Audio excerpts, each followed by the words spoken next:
I really don't want to talk about this, but I guess I have to. For the best meat you have ever eaten in your life, go to samsbutchershop.com. Enter the coupon code Triple T when you check out for a 10% discount.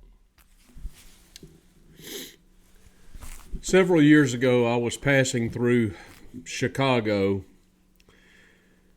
This was back in the early 2000s. And I decided to go and get a workout, so I went to a gymnasium early one morning. And I did my workout. And after the workout, I went into the men's room to shower and to change. And that is where I met my attacker. My attacker was Michelle Obama, who attacked me in the men's room. As you can imagine, this changed my life forever. It was outrageous, it's shameful, it was illegal, it was immoral, it was unethical, it was tawdry, it was scandalous. And after the attack, Michelle promised me never to say anything and that she would send me money to keep me silent. But I never heard from her again from the day that I met her in the men's room. So I have decided that enough is enough, and I've decided to publish a book about this incident, and I've retained an attorney to proceed with a lawsuit against Michelle Obama, and I'm seeking damages of $83 million at least. Now, this injustice cannot stand. Justice must be done because I am the victim here of this assault. And this is a person that may be running for president, but the American people need to know the truth about what happened to me at her hands. I've kept silent long enough. I'll be silent no more. So this is my coming out party and the beginning of legal action against Michelle Obama. Thank you for watching. And by the way, if you'd like to join in the effort, we could make it perhaps a class action suit. Are any of you watching this video today that find my story questionable? Are any of you looking at somebody else and saying, is he serious? All right. I have never met Michelle Obama. Thank God. Never planned to. And perhaps you think my story has zero credibility. And if you think that, you'd be right. But what we have here, ladies and gentlemen, is a series of lawsuits that have been leveled against President Donald Trump. A multitude of lawsuits, and all of these lawsuits, these frivolous lawsuits, are, in my opinion, designed to drop an anchor on his presidential ambitions and end his campaign, to sink him with lawsuit after lawsuit after lawsuit that he has to fend off. Now, this latest suit that I wish to talk about, and it's hard to keep up with, there are so many. But the one that I have in mind is a lawsuit that was filed against Donald Trump by a woman by the name of E. Jean Carroll. And I want to talk about Ms. Carroll on the show today. Now, she is not the first person to file a lawsuit against Donald Trump. Pardon me. Coffee. But last week, after having her trial, the judge, Trump was found to be guilty of defamation, and he was responsible for a sexual assault. The bottom line is he was fined $83 million in Jean Carroll's lawsuit. You just go on and on and on. I don't know how many lawsuits are being levied against Joe Biden, but I know that Trump has lawsuits against him in New York, in Atlanta, in Miami, in Washington, D.C., and possibly elsewhere. I don't know. And I have maintained on the channel that this is the current strategy being employed by his enemies to end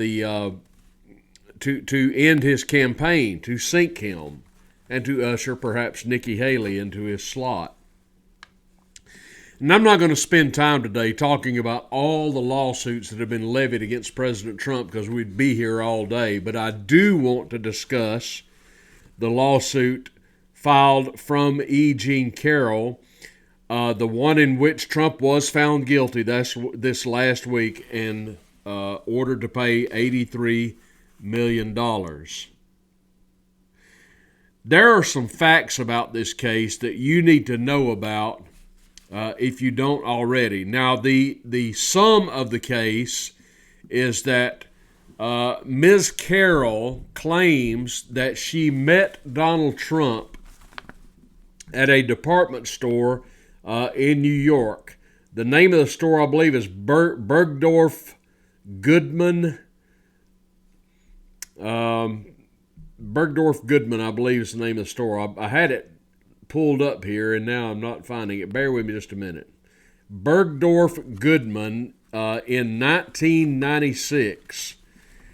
And Ms. Carroll claims to have had an encounter with Trump there, who was ostensibly shopping, I think, for his wife at the time, Ivana.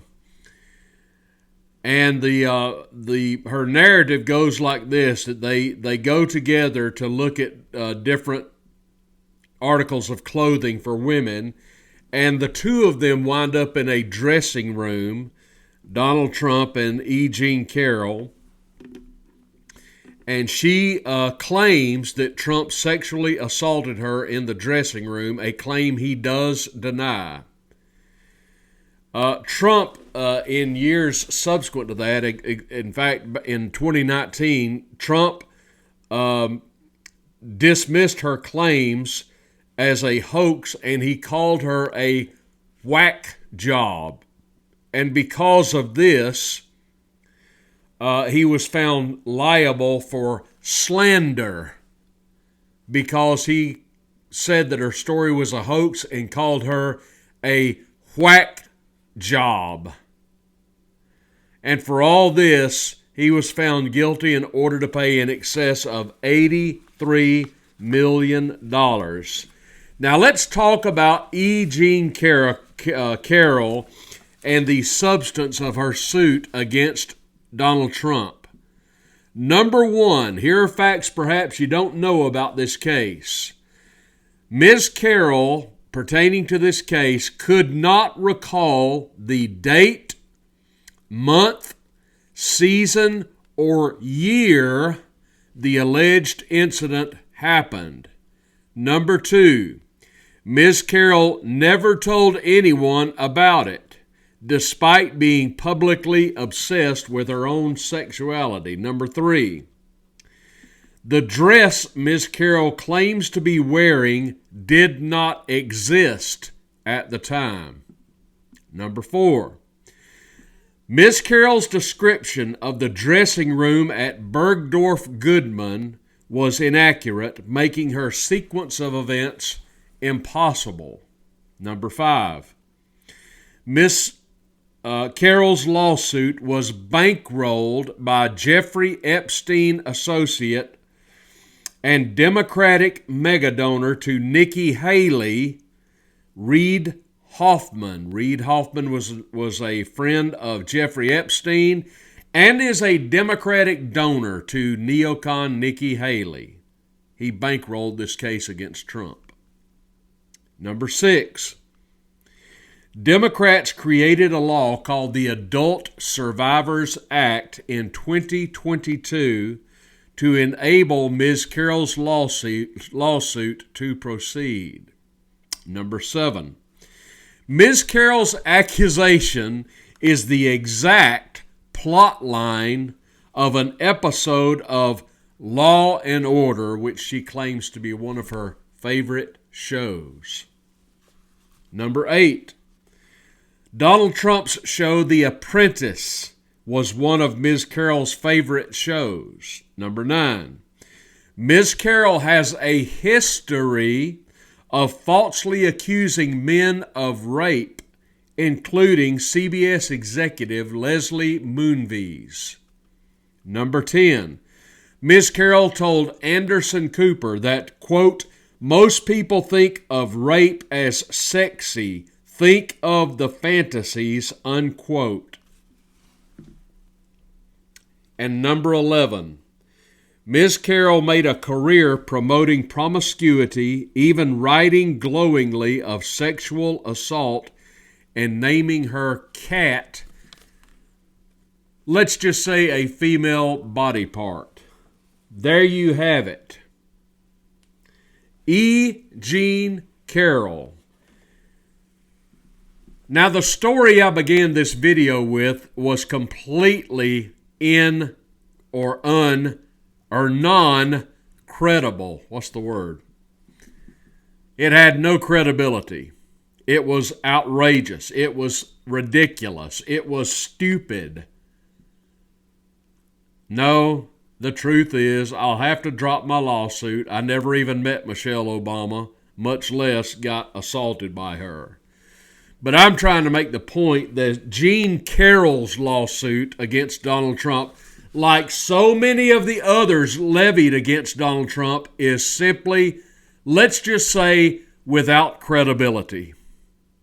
But it didn't matter to this judge in this case, Judge Kaplan, who ordered Trump to pay a fine of $83 million. There's a whole lot more I could say about this trial. But just, if you will, take my word for it, it's utterly ludicrous. It's another Trump-hating judge, just like Judge Arthur Scrooge Engeron, who has it in for Trump. And that, you know, it's the same thing they did to Alex Jones, where they find him guilty of something meaningless and fine him hundreds of millions of dollars. At some point, you just have to say, well, just go ahead. Now, Trump will appeal this. He doesn't have to pay anything while it's on appeal. And, you know, hopefully it will be overturned. But this is just, to call it frivolous would be to give it some measure of credibility. It has none. And I just gave you 11 points of why this woman has zero credibility. Donald Trump is a man who is in the public eye. He is rich. He is an easy target, and it's like everybody's just piling on him. It's like the sharks smell blood in the water.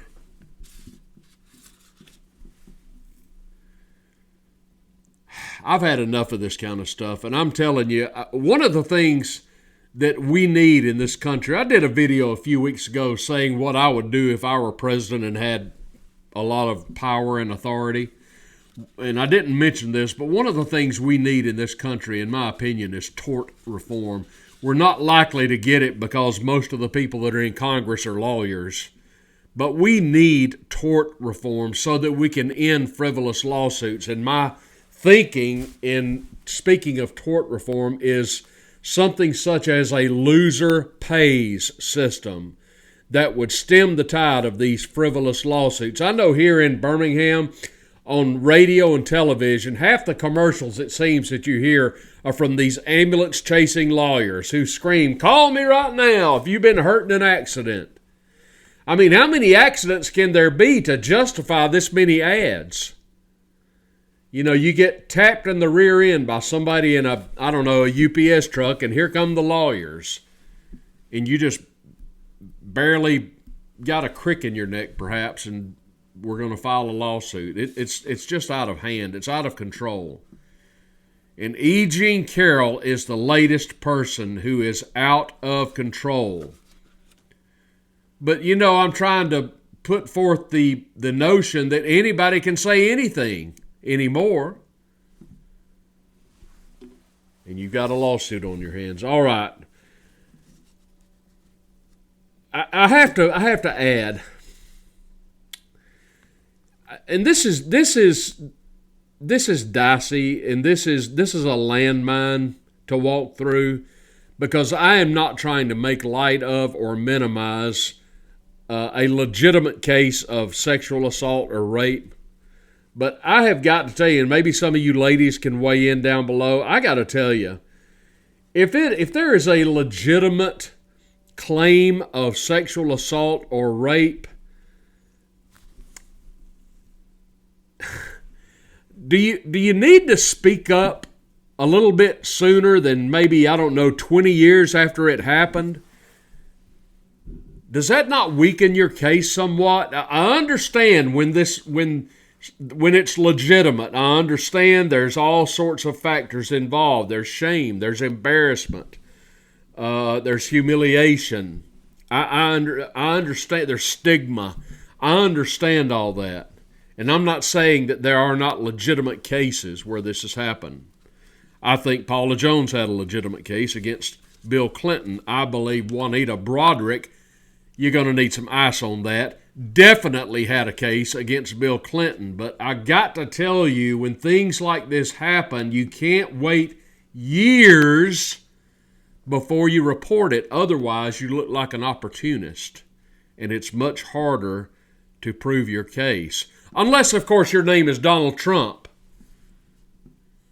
or you're a claimant against Donald Trump, because, like I say, the blood's in the water now. And everybody, it seems like, in the judicial system is ready to accommodate any case against President Trump. Let me move on to something else. Last week, the United Auto Workers, led by a man by the name of Shawn Fain, gave their presidential endorsement, the United Auto Workers, the UAW. And who did they endorse? That's right, they endorsed the doddering old fool in the White House, Joe Biden. That's who they endorsed, predictably, typically. This is, the union endorsements are almost always given to the Democrats. But this is particularly interesting when you consider that one of the first things that Joe Biden did when he took the oath of office was to kill the Keystone Pipeline. And when he killed the Keystone Pipeline, he killed thousands of good-paying union jobs. And like a Pavlovian dog, the union turns right around and endorses Joe Biden. Because they surely can't endorse a Republican of any stripe. Can you believe the disconnect on behalf of Shawn Fain? Now, I have to tell you, the rank and file of the UAW may very well not follow the lead. Who knows? May very well not follow the lead of their union leadership. But these people pay union dues, and then their union dues are paid to prop up a candidate who killed union jobs. If you're in the United Auto Workers Union, I would love to hear how you feel about Sean Fain and him deciding to give the UAW endorsement to Joe Biden, a man with a history of union job killing. Does that make sense to anyone? That really leads me into the last point that I want to make here. I resent any Democrat trying to school any American about the economy, because I've got to tell you, I cannot name one Democrat who knows how to run an economy. Not one. Can you? Can anybody out there tell me of one Democrat who knows how to run an economy? Can any of you tell me of one Democrat who knows how to run a business? Bill Clinton never ran a business. Barack Obama never ran a business, never met a payroll. Joe Biden never ran a business. Al Gore never ran a business. These people know nothing about economics. They know nothing about meeting a payroll. They know nothing about creating jobs. They know nothing about creating and operating and growing a business. Yet they presume to tell all of the rest of us peons out here, all of us peasants in flyover country, they presume to school us about how to run an economy. Now, I am going to be very honest and tell you that the main problem that I've always had with Donald Trump is the fact that this man is a train wreck when it comes to fiscal matters. And he did nothing to help us reverse our huge indebtedness. He spends money as wildly as a Democrat, you got to say, in all honesty, in all fairness. But Trump knows how to run a business. He knows how to meet a payroll. He knows how to grow a business. He knows how to start a business. He knows how to create jobs in the private sector. Biden knows nothing about this. Nor did Obama, nor did Clinton. It's like having a rank amateur stand up and teach a college class when they're clearly not qualified. I am tired of having unqualified people in elected office.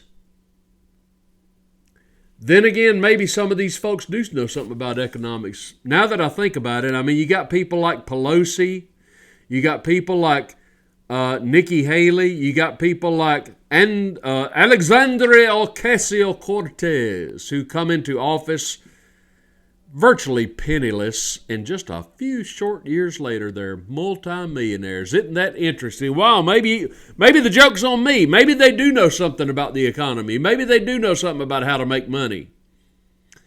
How AOC goes from being a broke bartender to a millionaire in just what? Less than 5 years? Impressive. That's some savvy investing. There you have it, everybody. Give me a thumbs up down below. Give me your comments on this video if you would, please. I would appreciate it. And subscribe to the Trailer Trash Tim channel. If you have not, go out there and have a tremendous Monday, and I'll see you soon.